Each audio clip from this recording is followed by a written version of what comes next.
Army Lieutenant Colonel and Vice President at the Texas Public Policy Foundation, Chuck DeVore, and Chairperson of the California Republican Party, Jessica Milan Patterson. Thank you both for coming on. You look at the polls, Jessica, and it really looks like Trump runs away with this thing, right? But I'm fascinated by this NBC Des Moines Register poll, and this is about persuasion. Would you say your mind is made up, or could you still be persuaded to support another candidate as your first choice? Mind is made up is 40%, but look at that, could be persuaded 52%. It sounds like the debate's going to be very important.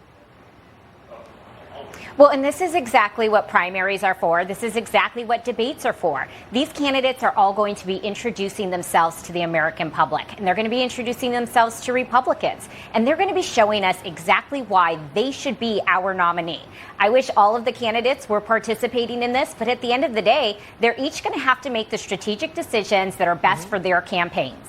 Yeah, it really is. And you look at this next poll, Chuck, because I want to get your opinion on this. This is about favorable opinion, and we put this on the screen here. It has Trump at 65% favorable, 33% unfavorable. Ron DeSantis actually has better numbers. And you look at quotas, and everybody seems to kind of be in this. So it really does appear that, you know what, it's early and people could still be swayed. What do you think?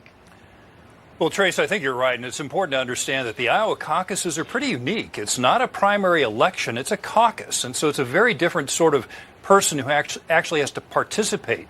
And as far as DeSantis's favorability ratings, I think what's remarkable about his having the highest going into this debate and into the caucuses is he's had $20 million of negative advertising spent to knock him down, and yet he still has the best favorability rating out of the group.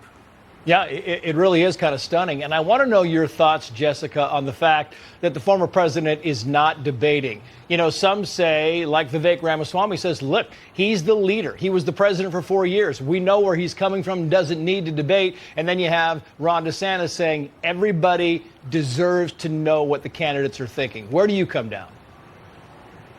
Well, I think that all of the candidates should participate. It will be a decision each one of these campaigns make, but I would love to see all of the candidates out there together, making the differences between each other known and debating each other and earning our votes.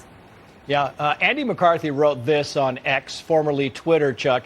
It got a lot of attention. Very simple. Trump can't win. 65% already against him. That's before Dems launched barrage after getting him nominated. If we finally grasp that, his support will collapse. If not, we lose everything. And Dems use majorities to remake Supreme Court. Nominate him if you want, but that's the reality. What do you think? Trace, this election is really for all the marbles when you look at the U.S. Supreme Court, as Andy McCarthy said. And I think it's very important to understand that the American public, especially Republicans, don't like the way that President Biden has weaponized all of the legal arms of government to go after the former president. This isn't some third world dictatorship. This isn't some banana republic. This is America. And at the same time, we're seeing Hunter Biden being protected by Joe Biden's Justice Department. We're seeing Joe Biden himself not having to answer questions about tens of millions of dollars taken from Ukrainian oligarchs and Chinese businesses and Romanian interests. We need some answers here. Yeah, and we're hoping to get them on Wednesday night. Chuck DeVore, Jessica Milan Patterson, thank you both. Thank you. Well, meantime.